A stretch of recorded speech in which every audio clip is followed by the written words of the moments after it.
All right, good afternoon. I'll wait till you guys get a chance to take your seats and we'll get started here. So, all right, how are you? I would like to start, if everyone doesn't mind, just with acknowledging what unfolded, the tragic event today with the plane crash. I'm not going to pretend to know all the details, but just a true reminder of how fragile life is and puts things into perspective awfully quick. I know when I woke up and found out about it. So our thoughts, our prayers are certainly with everyone that are going through that tragic situation right now. So,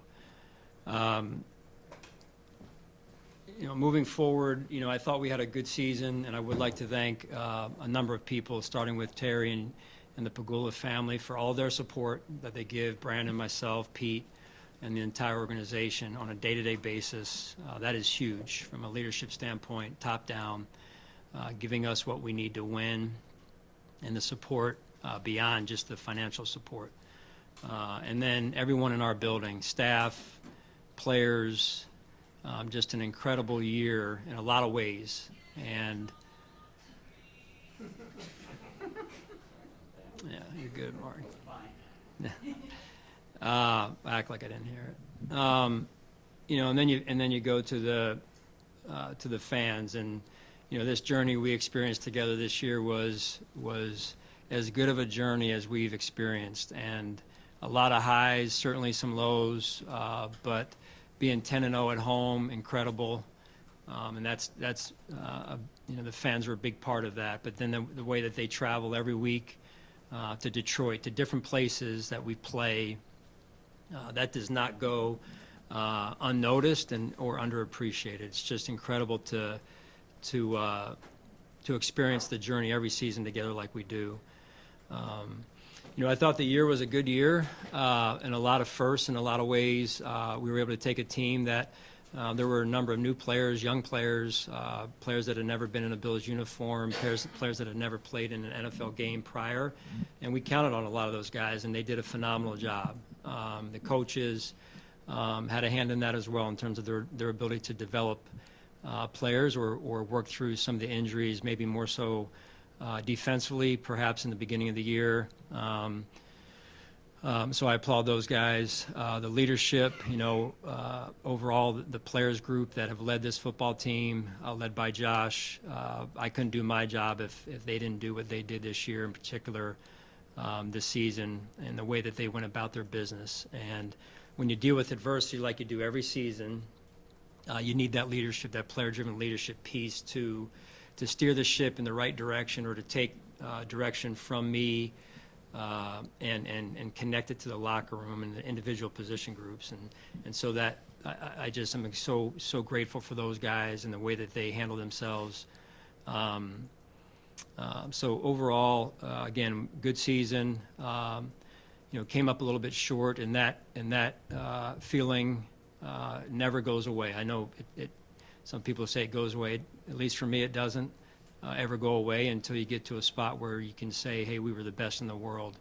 And that is a lofty goal, but it's our goal every season, and that's what we look forward to doing every season. And we were just short of it this year in terms of a couple plays here and there, and that's what happens in the playoffs. Every play gets magnified. You go back to the Ravens game, and you're saying, hey, a couple of those plays go the other way, and we're not in that game, but they went our way. And then fast forward a week to last week, and you're saying, hey, a couple of those plays didn't go our way, but if they did, maybe we're working again this week in preparation for the Super Bowl. So with that, I'll turn it over to you and your questions. John, how do you square, with all the success that you've had here, Brandon and yourself in the 8 years, how difficult is it knowing that there's a narrative out there that this team just keeps on coming short? I know there's differences per season, but there's that narrative out there that this team can't get over that hump. How do you address that? Well, until you get over the hump, right? There's always going to be a hump. Where's the hump start, though, right? Or where's it end, right? And I think that's just perspective of that's the easy narrative. And And if you kind of get too far down into the weeds of that kind of negative connotation or negative mindset, you forget all the success that you have had. However, no one in this building, myself included, is comfortable or content with where we're at.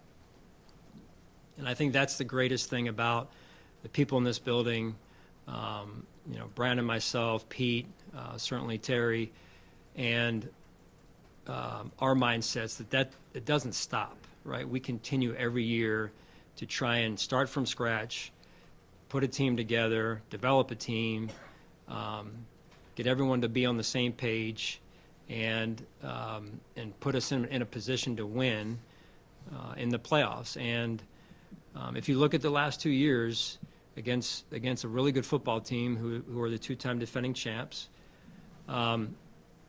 we had the ball with a chance to win, down 3, both of these last 2 years.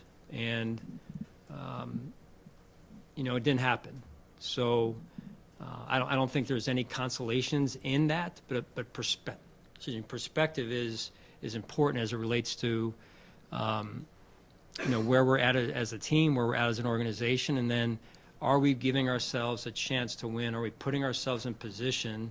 And we were in a position, however we got there the last 2 years, to be in a position to win those games. And I think that's part of what we have to look at also, quite frankly, is on the last drive of the game, we came up short. And figuring out why, right? When we have the ball in a position to tie or win the game, we weren't able to get it done.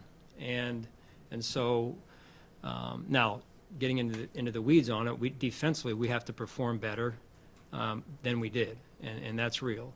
And so, there's a lot that you look at. I'm sure we'll get into it, but I would say that we're very aware of where we are in place and time, and where our team is. It doesn't mean you start there next season, but you certainly you feel good about the day-to-day and our methodology of what we're doing. Does that mean that you feel completely comfortable with where we're at and where we want to get to? No, not at all. And then I start with myself and saying, right after the game, what could I have done better, right? And then you go into what I'm mostly responsible for, our coaching staff. What can we do better? And then we get into the different areas that have to all pair up to win at that level, right? And so, that's really kind of the progression. But overall, you don't want to lose sight of the success we have experienced, knowing that we've won some big games. It's not, you tell me what isn't a big game in the NFL anymore, right, week to week, but we go in this year, we beat a Super Bowl winning coach in Sean Payton and the Denver Broncos, who are a good football team, and do the same with the Baltimore Ravens, coached by John Harbaugh, who's also won a Super Bowl. So there's a lot of success in a lot of big games. What's left is to go win a world championship, which is a lofty goal, but one that we pursue relentlessly. If I may just flip that question around, then, given what you said and knowing the successes that you've had, what gives you the belief, the confidence in knowing that the way you do things here will get you over that? Where do you want to start? Right? If you look at, I'll give you as much time as you need, John. If you look at, and I should have mentioned you guys. The support that you guys give us during the year, I understand. You guys want to win as well, and I get that. So I appreciate you guys as well for your support and all the stories you put out there. Not even just about football, but about what happens off the field. So your question was about the belief that we can do that. If number one, you got to believe in yourself if you want to accomplish anything, right? So the self-belief is huge. If you want to be a great reporter, I'm sure it's the same way, right? If you want to be a great, football coach, player, what have you, it's got to start with a certain level of self-belief. After that, it gets into, hey, the people you have around you. I'm extremely confident the people that are behind me and behind these walls. And then you look at what have we been able to do. So usually some semblance of history is a pretty good indicator of what could happen in the future. One of the things we've been able to do is not only the 17-year drought, but we got that turned around the first year. And listen, that is what it is. It's to me somewhat in the past, and I'll never forget it, the experience.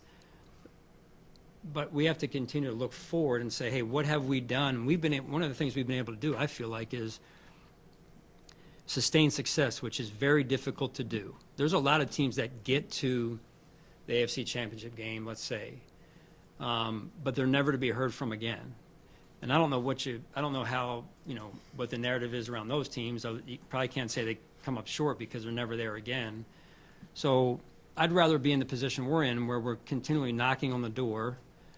But I'm also not, like I told you, I don't deal well with sitting right on the edge and being like, hey, well, it was a good season, slap everybody on the back and say, we'll get them next year. That is the last thing that we're about, Brandon, myself. And so, but I'm confident in who we are. I'm confident that over the years we've developed players who usually have played better here than elsewhere, whether it be college or going to another team on the pro level. Confident in that, and I think that's huge, right? That you can do that, and you can take a team this year where we lost a number of leaders, as you guys have documented. We lost a number of players who were significant in our journey to this point, making an impact, and we were able to put it together, form a team. The team came together, and then we were able to win at a level that, to me, you're getting to the AFC Championship game, which is hard. It's difficult to do. So when you're in a position, you want to be there. And eventually, if you keep doing, I'll just say this, if you keep doing things right, not that we're doing everything right, but if you keep doing the right thing, eventually that door will open. I worked for a guy that went through something similar years ago, and he experienced something similar, and now he's, in the position that he's in. So I've just learned that firsthand, that you got to keep doing, because if you don't do things the right way, you'll fall, and you won't be ever heard from again. So we can beat them, whoever them is. And so there's a lot that goes into that, right?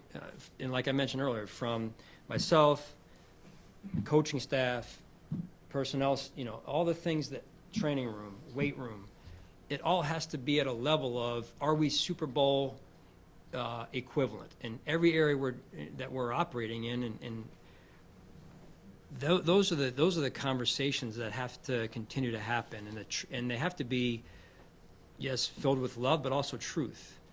And if not, we're wasting our time. That's the reality of the situation, right? So you don't get up at whatever time you get up to get in here and stay late, to keep knowing going into the year that's not going to get there if you're not doing X, Y, and Z, right? So then you're living a lie, and that's, your time and my time is better spent than that. So. John, can you talk about the defensive line play? Again, pass rush is a struggle for them. It's been a theme in these playoff losses through the years. And you've invested assets in that area. How do you get the most out of your pass rush moving out down the line? You guys know what I believe in and how you build a team, and we have a quarterback. I think our offensive line has done a really good job, and in some cases our defensive line has done a really good job. The defense, a really good defense, starts up front.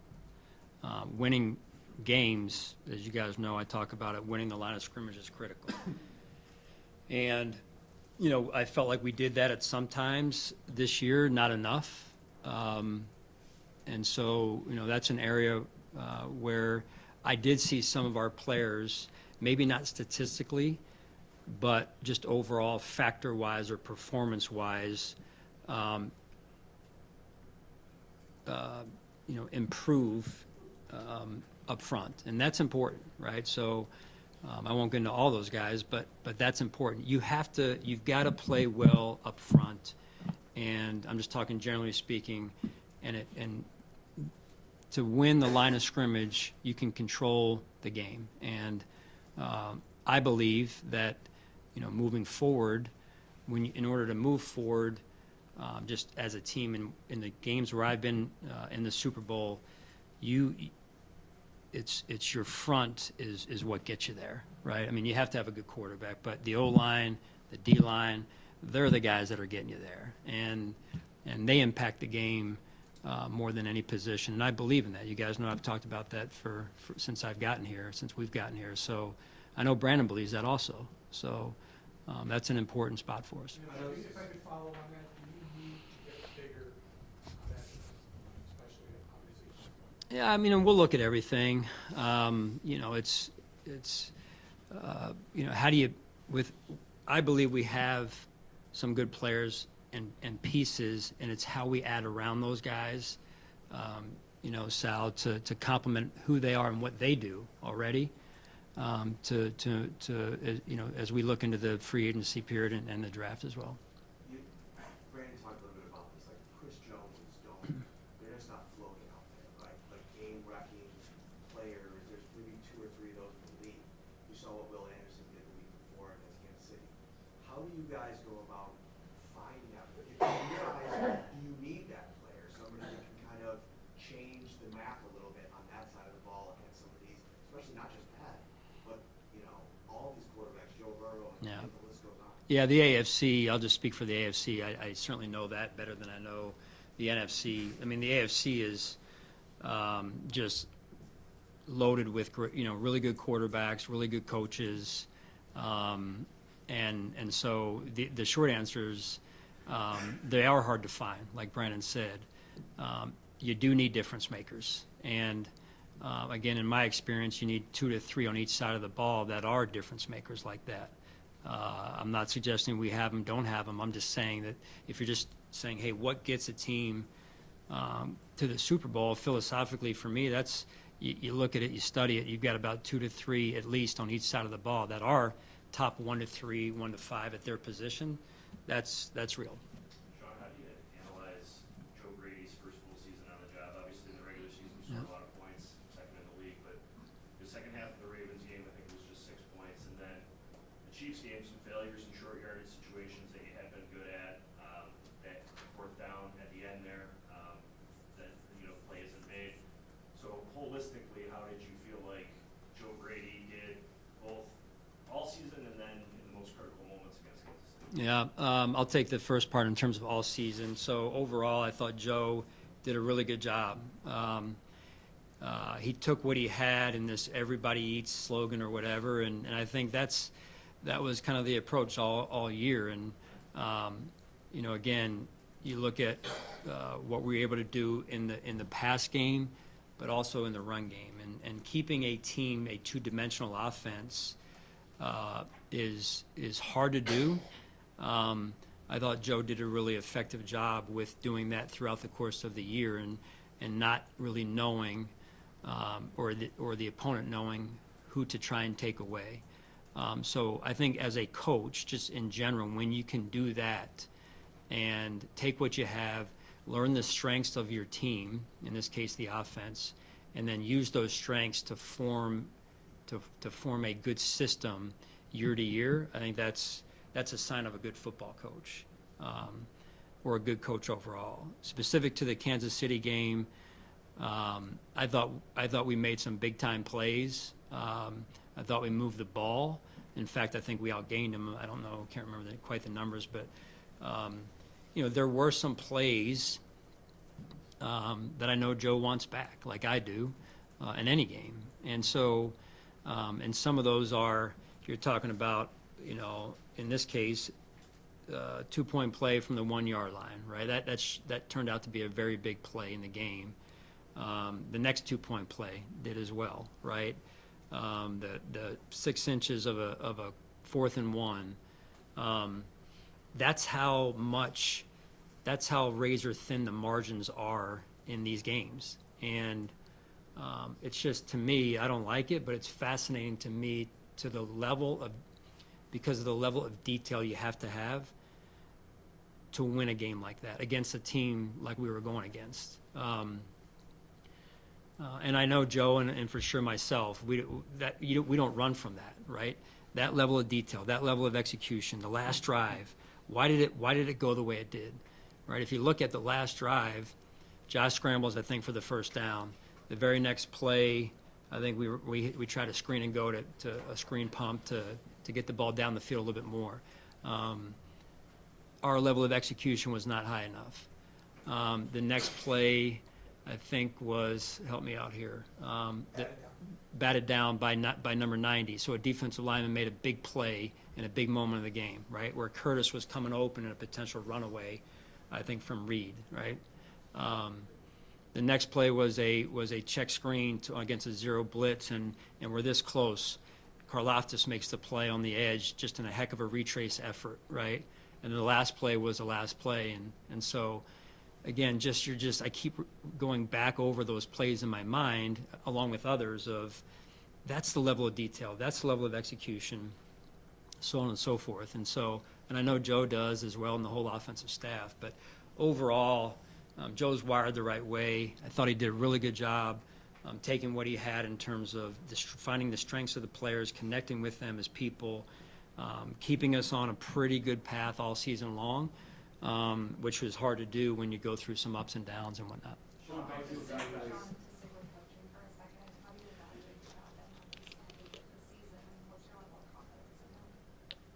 Yeah, Matthew's done a nice job. Listen, I know there's plays that have come up, and I know he doesn't feel great about them, nor do I. Those are learning pieces for a coach in his position. And one of the things that's interesting about a special teams coach, or the position that they occupy, is when you get some injuries like we had in particular on the defensive side, unfortunately. We kind of started with them, they stayed with us, and they kind of disappeared a little bit towards the back quarter of the season. They reappeared. But usually the special teams coaches feel the cumulative effect, because what happens is the special teams players get split up into defensive roles, and then they are left with, hey, what's left in terms of how I can formulate a group to go out there and play effectively. So all that being said, I'm confident that Coach Smiley is going to learn from those situations and plays that came up this year, and he knows we can't give up some of those plays that we gave up, and we have to be better. Going back to the defense, they scored 32 points for season high for the year. We had 28 first downs, which was tied for the second most of the season. There are other numbers that were good, exceeded their own, and even their own standards, as good as they are. From a defensive standpoint, what, from an evaluation standpoint, do we need to do to keep them from having their best day of the year against you? Yeah, I think Mark, and it's a fair question. We've played really good defense for a long time here. That's what we're used to doing. I would say this year probably not as good as we've played in the years prior. One of the things, however, I thought we did a really good job at this year, which has also been a hallmark of our defenses, is taking the ball away. I mean, part of this scoring on offense is from the defense taking the ball away. We did it again in the championship game, the AFC championship game. That being said, we didn't do enough. We didn't perform well enough in the Kansas City game. I would say, if you look back at it, we did make a key stop, the year before, similar, to allow us to go have a chance to win the game, which is prospectively an important piece. But to your point, we have to figure out a way to perform better against that football team. Hey, Sean, you've been supportive of Dalton. This team certainly have. It's commendable that he's played injured, I guess, which has come out now. How did you and the training staff, I guess, arrive at the conclusion that he would be best served being out there, even if he was playing through an injury? And after that part of it, how do you get him to be more consistently impactful going into year 3? Well, Dalton's a really good football player. I think sometimes what happens is some of these young players come in and they set the world on fire the first year, and then what happens naturally is expectations all of a sudden rise to a level of, okay, then the next year is going to be up here, and I think that's just human nature for all of us. And Dalton didn't have that next step up type of year. Some of it was he missed some games due to injury. Then he came back and was trying to play through some of it.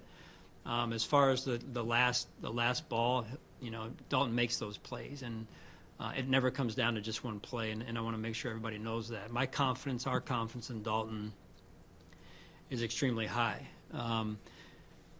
He knows and we know that he has to get to a level of health and strength, playing strength, so that he can remain healthy through the course of a full season.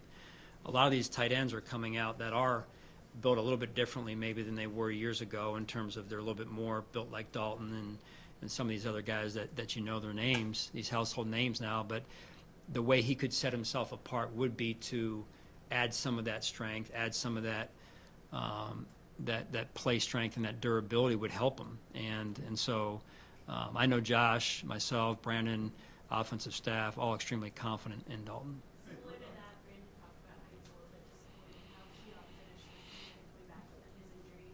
What was your perspective on Keon's rookie year and how he kind of? Well, I would say similar to the way Brandon described it. It sounds, and thought Keon really got off to a good start. I'm going back in my mind to the Seattle game. He was almost dominant in that game, both catching and blocking, and was really starting to get it.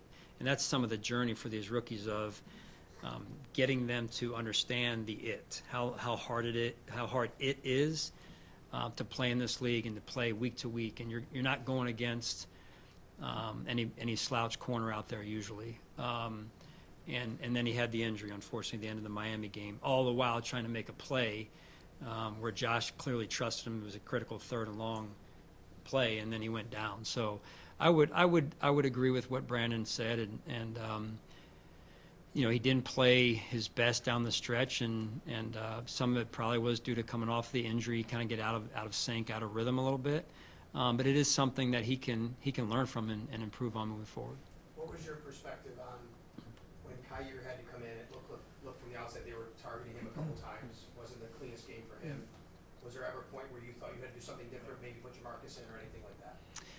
Yeah, I mean, I think what happened in that game in particular is, so they're getting the ball out fast, and you guys saw they're getting the ball out fast. We're playing zone, and so we've got to tighten it up. I'm just talking generally speaking now, defensively, trying to give you guys the whys. And so when they're getting the ball out fast and you're in zone, you can sit there and go live a slow death, or you can tighten it up and play man, or we call it dog, when you're trying to either blitz or play front and coverage, we just call man. So in this case, we did both, and it didn't go great, as everyone saw. And the thing I love about Kyer, that's not going to stop him. He remains steadfast in his belief in himself, and he works extremely hard.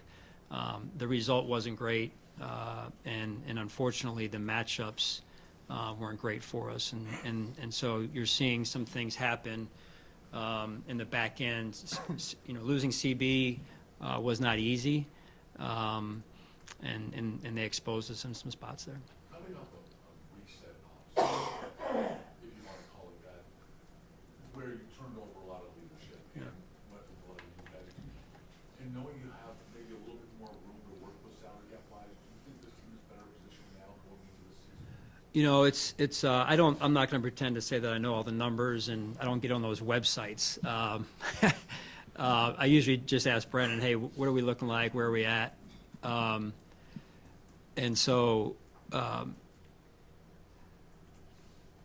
where we were last year, I thought the team really did a good job, right?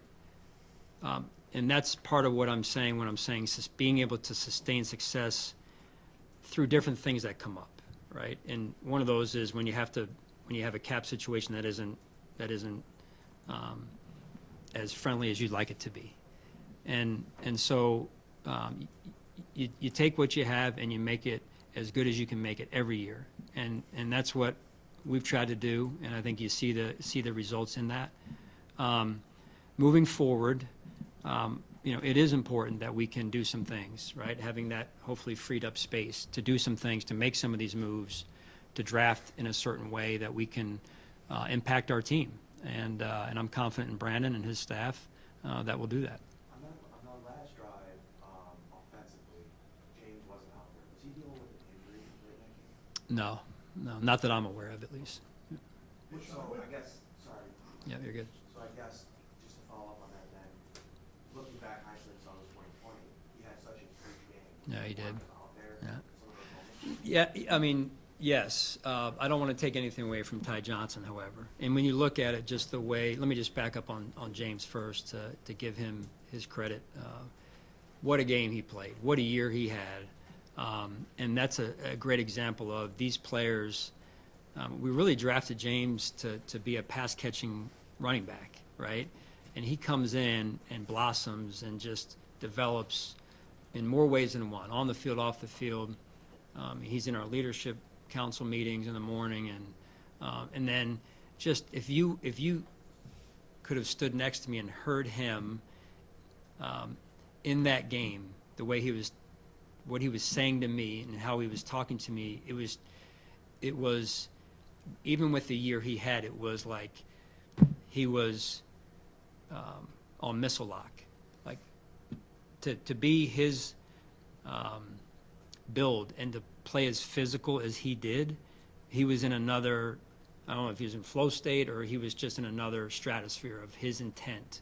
It was incredible. Fast forwarding to that drive, usually Ty's on the field in called a 2-minute type of drive, and so that's part of the reason for that. I'm sure if we continued the drive, Ty at some point was going to have to come out, James to go in, just to give him a blow there. Sean, you're able to see a lot of Cole Bishop down the stretch. Yeah. How much confidence that gives you about him going next year? Yeah, I think one of the things that, got in the way of Cole or impeded Cole's development was he was injured in training camp. I'm not sure if he missed the spring or not. He did miss some of the spring training camp, right? So that really gets in the way of growth, development, just because of reps to start off with, at least. What I love about Cole is, he had a tough first outing. And I think that was also a little bit perhaps a wake-up call of, okay, I thought I was ready, but maybe I wasn't. And then his process, bless you, got a lot going on in this room, man. There's a lot. I love that time of year, right? Let me just finish, Matt, real quick, if you don't mind, for Ryan. I almost lost my train of thought. Cole. So no, but his development from that point on, Ryan, to where he was playing at the end of the year. Not that it was exactly up to standard all the time. I thought was very impressive, and I credit the coaches. I credit Cole for sure, and Micah and Kareem Jackson for helping in that way. Sean, to talk about Josh Allen like you did about his, just what he did with the leadership committee and how that was led by him, and then to see him go out there this season and just have 6 interceptions, how did you see Josh level up his play on and off the field this season? Yeah. I've mentioned this before, and now that we're at the end of the year close, Josh Allen is the reason. Josh Allen's leadership, his consistent leadership, was the biggest reason why we did what we did this season. Anybody that tries to say otherwise, I know better. I've seen it. And, him now doing that every season for us, not an easy undertaking, but he is and was the reason. His leadership, his play in that regard, at least, Matty, went along with, was connected to his level of leadership on our football team. So I believe those two went hand in hand, and he continues to do that. We're going to win a lot of football games. The leadership that he has is expected to be a leader as a quarterback, but how unique is it to see him lead the way he does? You've been around so many NFL players and Yeah. coaches great. Well, there's times when you have great players, but they're not necessarily great leaders. That's probably true in any area of life, right? Great talent does not make you a great leader. Thinking that one's a leader does not make you a great leader. Leadership to me is developed over the course of time. Excuse me. And Josh has grown and developed in those areas, and I really believe he understands, which is part of it, of growth and development and maturation. He understands what it takes to win, and not just not just win in the regular season, but win big, and that's part of this level of awareness that he's gotten to as a person and as a player. You maybe insinuated that your defense took a step back this year. First season of Bobby being your defensive coordinator. What leaves you confident that he can improve going from year 1 to year 2 and help the defense improve along with it? I thought Bobby, improved through the year. There's a number of plays he wants back in the last game, as do I, and Bobby's wired in such a way that that's going to bother him, just like it does me. And he's a go-getter. He knows football. Calling plays, as I've said before, is probably the hardest job in the building. And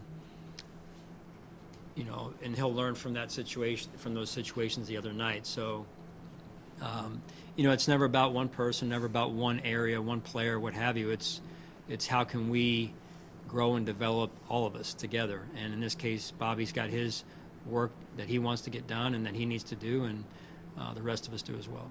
Sean, being confident in guys are smiling, are you committed to bringing back? Yes.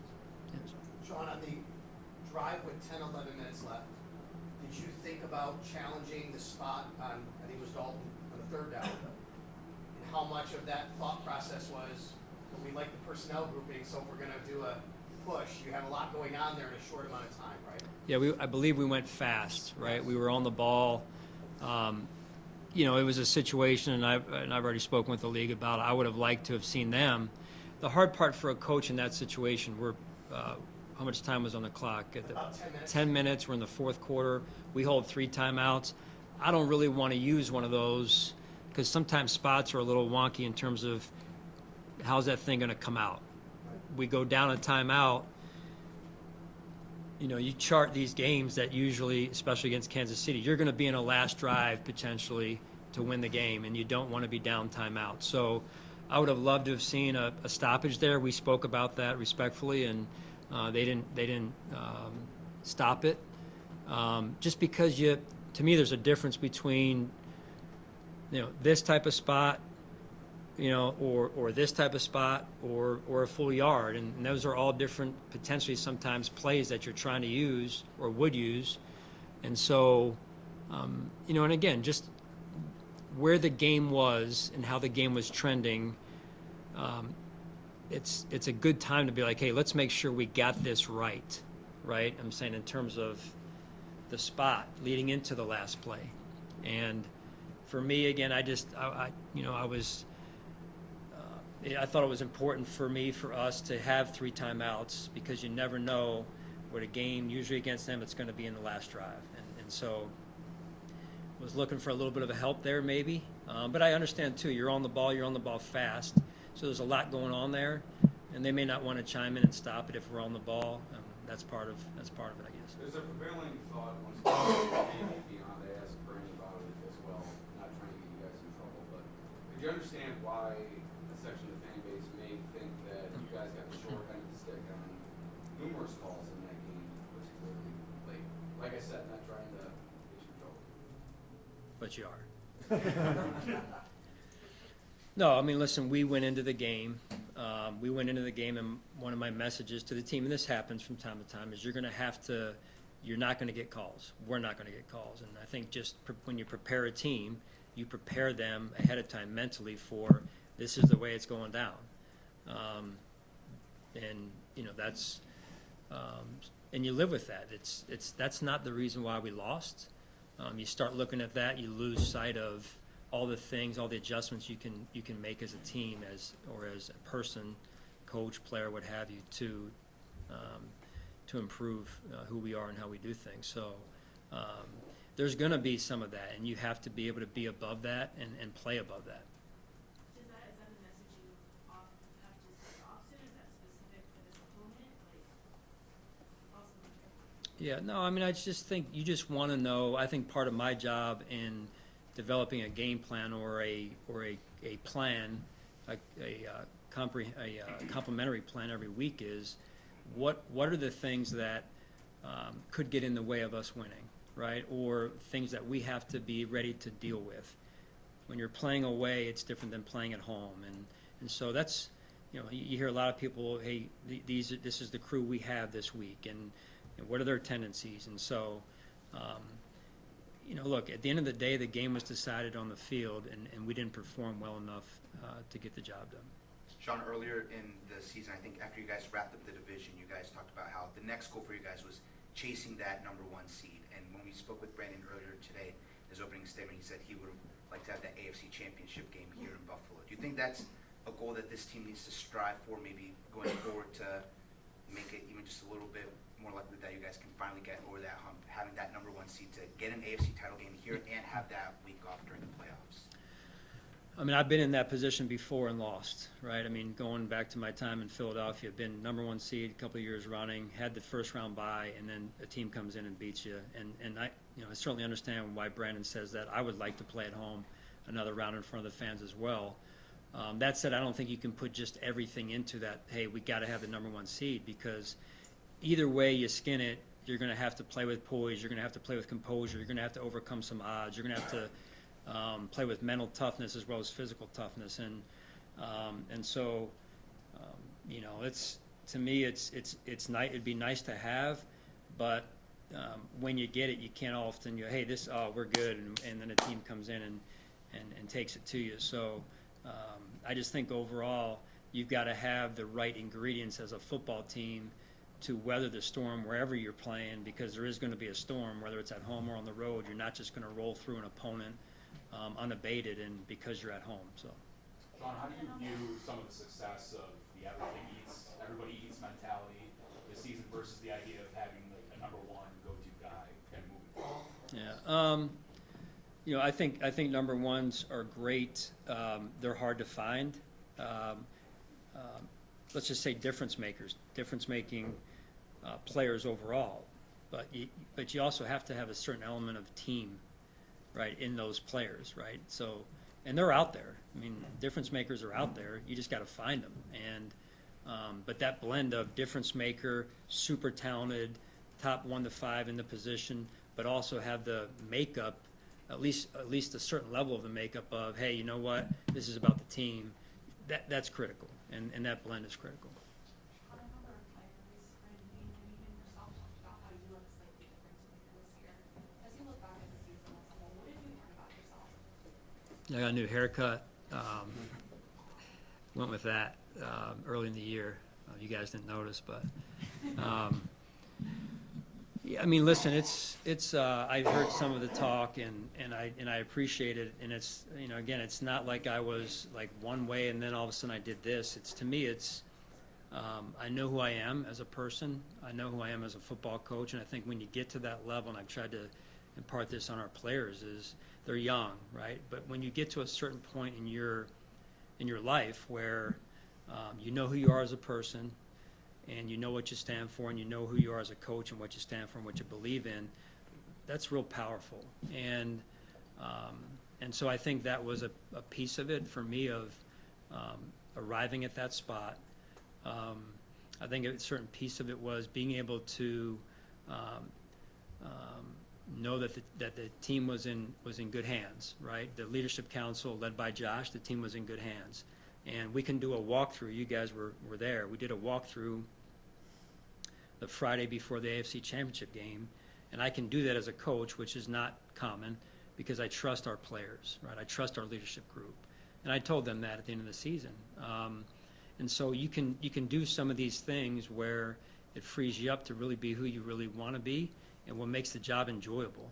And so I think all those things were just kind of going hand in hand this year. And in this mindset, it becomes a mindset too of, one of the things we did, I believe we've always had a good mindset and a good process, but one of the things I felt like was important is getting our players and our coaches, those that perform on game day, to a spot where they would feel free to just really cut loose and go for it. And I would just say that, you look at plays from our game and plays from the week before that got magnified, and certain individuals making a play, certain individuals not making a play. those are the challenge for these players, for coaches overall, to continue to, go after it, right, I'll say, is getting more and more difficult when the exposure, when it doesn't work out is the way it is, right? And when guys get, and what happens to, like, in Baltimore with their player. And so the best thing I've learned that I can do as a coach, and I've shared this with you guys, is to be exactly what they need me to be on a day-to-day or week-to-week basis, right? So to meet them wherever they're at. And if they need confidence, I got to be the one that gives them confidence, or tries to, right? If they need me to be hard on them, then I got to be the one that has to be hard on them, or to challenge them. If they need me to bring a sense of humor on a certain day or week, then they need that. I just feel like we were able to set a pretty simple and clear level of expectations for us inside these walls, and then within that, the players and coaches, I believe, were able to go and just, hey, cut loose, because we've done this and we've done that, and that's the only thing we expect from ourselves. Now go cut loose and play free. I think that's some of what you saw, knowing that the results are, I hate saying it this way, believe me, they're variable. They really are. And that's the hard part of this business, or one part, that's all. Sean, as you look at your To follow offense, up on that, Yeah. how do you balance carrying that over into next season when some of that is built on time on task and trust of players? Like, the part about them playing more freely and you trusting them, it's gonna be a different team next season. How do you carry over that culture? Yeah, I mean, it's a mindset that we embrace. I mean, I had a great conversation with T-Bass, and what a year. You talk about a mental or a journey overall, and to sit down with him and really just sit back and listen to how he navigated this season. You talk about a guy that, didn't have a great start to the season, coming off of what he came off of last season. But watching him navigate this season in the way that he did mentally, to go out there, let's just say, and kick that kick against the Miami Dolphins, a 61, 62, whatever, 61-yarder, that doesn't happen without an unbelievable mindset. And so, and I think I told you, I had people after the game saying, I can't believe you were going to do that. And this is for all of us, right? Our fan base, we've got to have this type of mindset together. Meaning, I can't believe you're going to try that 60-some yarder with all the bad things that could have happened. Well, we can't think about it that way. We got to be like, hey, winners have a winning mindset. Only the good things are going to come out of this, right? If you expect to win, you have to first believe you're going to win. And I know he believed he was going to make that kick, and so did I.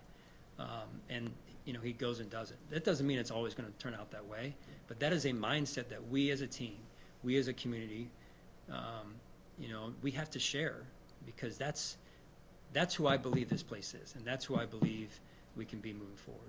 Sean, as you look at the offense and how it performed, obviously record-breaking points and all that, but the inability at times to throw the ball down the field, Josh had trouble Right. with that. I know everybody eats, but do you need in this tough season to get a guy who can get downfield? And, I know you tried with Cooper, but that quote-unquote number one type guy, do you need to add that to this offense? Yeah, I don't know, Sal, that it necessarily has to be, you guys are using the label of a number one. I don't know that you have to have that. In fact, when we were in Carolina, went to the Super Bowl, we didn't really have a number one, say.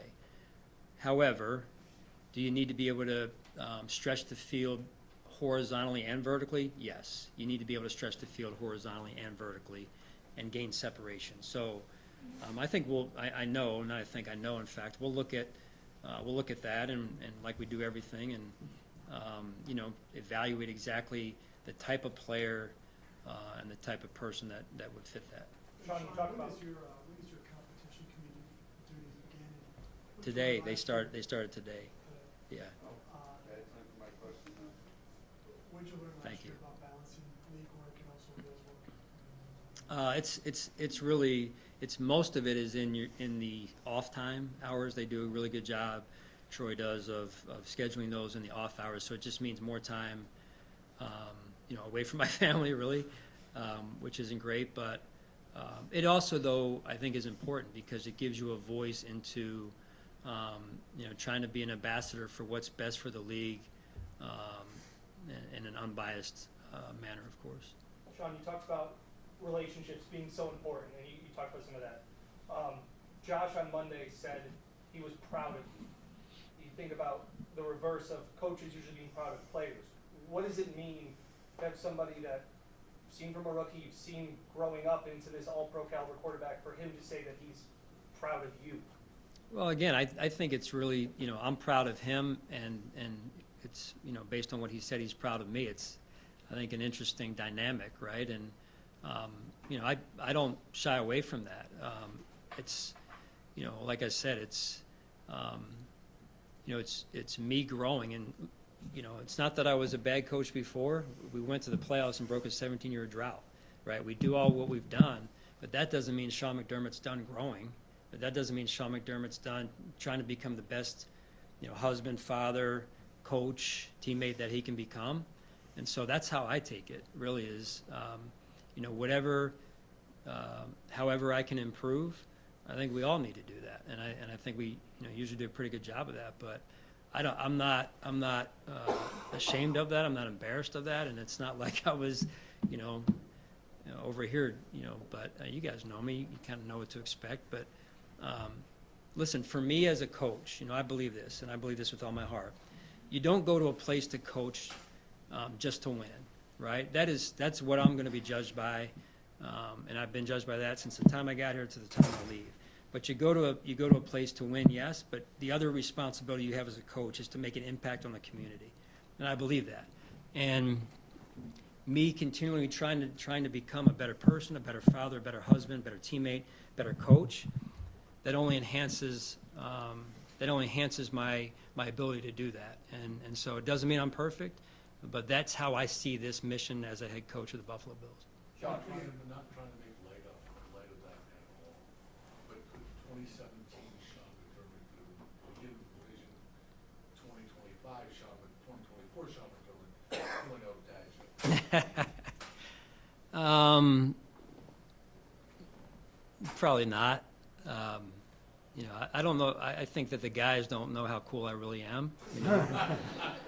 So once in a while, you got to remind them. And you get older, right? You get older, like I said, you get more and more comfortable in this job, and comfortable being a good word in this case, in this context. And experience certainly helps. And, you learn in a mature way how the job, what you have to do to really win at this job.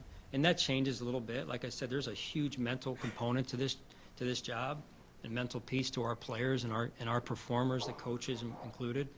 But yeah, I mean, there's just that to me is them seeing who I really am, and I think that's part of it, is that you can be vulnerable. I know Coach Vermeil rather well, and you see him over the years being real in front of his team, and that's the real Sean McDermott, and that allows me to have fun and enjoy this too, because it's long, it's tough, and it's not easy, but I love doing what I'm doing.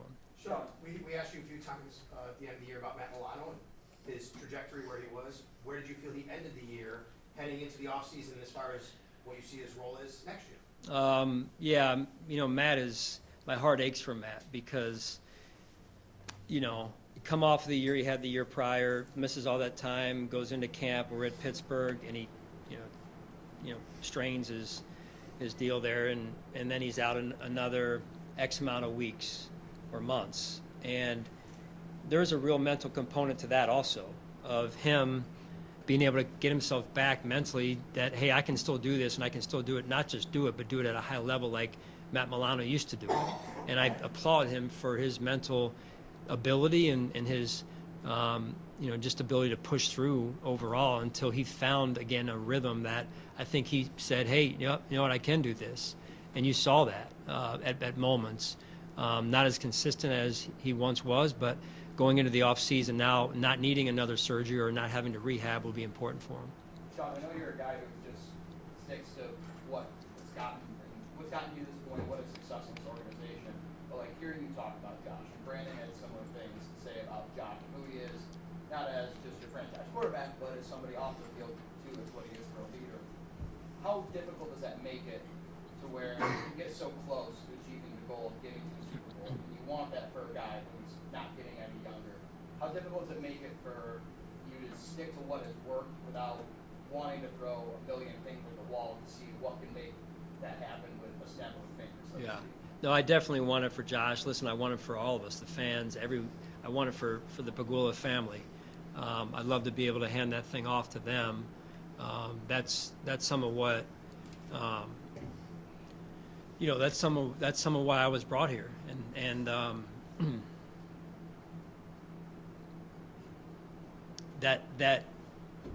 that fire burns deep within.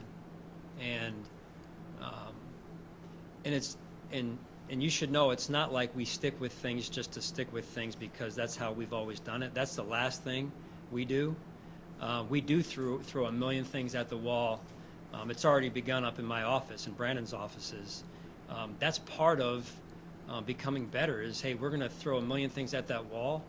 And, we may agree, we may disagree, but we're going to come out of it with the best darn answer we can for this football team, whether it's schedule, how we handle this or how we handle that, who we draft, all those things. It's, those conversations are critical as we continue to move forward. Sean, what was your, Will be a plus in some moments, or exceeded expectations for you, whether a player or a coach, was there anyone that just kind of, exceeded? Yeah, I would start with Dawson Knox. When you get around a person that, again, knows who they are, Dawson served on our leadership council, was a huge component to our success this season, A, from his play, and B, from his leadership. Just a real steady type of person, and a guy that Josh has a huge amount of trust in, and I would say he flies under the radar. When you ask me that question, he's one of them, and then certainly a couple of the guys like Ty and Mac and a few others in there as well. you have certain messages and conversations with every individual player, but was there a common theme and message you left with your group during exit interviews, players, as they head into 2025 in the offseason? Right. When we met, Derek was in there. I think it's more, I don't ever want them to be defined by a result on the field. Again, I know, and they know very well how they're evaluated. That's the day and age that we are in. But I want them to know, most importantly, that they are more than football players. These guys are brought up, like many professional athletes, as the best in the world since the time they're this small. And is that fair? Is it unfair? I don't really know. The challenge is what's going to happen when they finish playing football, right? And I know, this is, hey, we got to win, we got to do this, and I'm right with you on that. But one of the, again, to me, pieces of being a coach that they need me to be is growing them and developing them in a way that they're not just defined by how well they play on a Sunday or how well they play year to year or the way their career finishes. It's who they become as people in the journey of becoming a great football player and making sure that they know that when this game leaves them or they leave the game at some point, that they will survive, they will thrive, and they have more than just football to offer their families, themselves, or our society. All right, thank you, guys. Sean,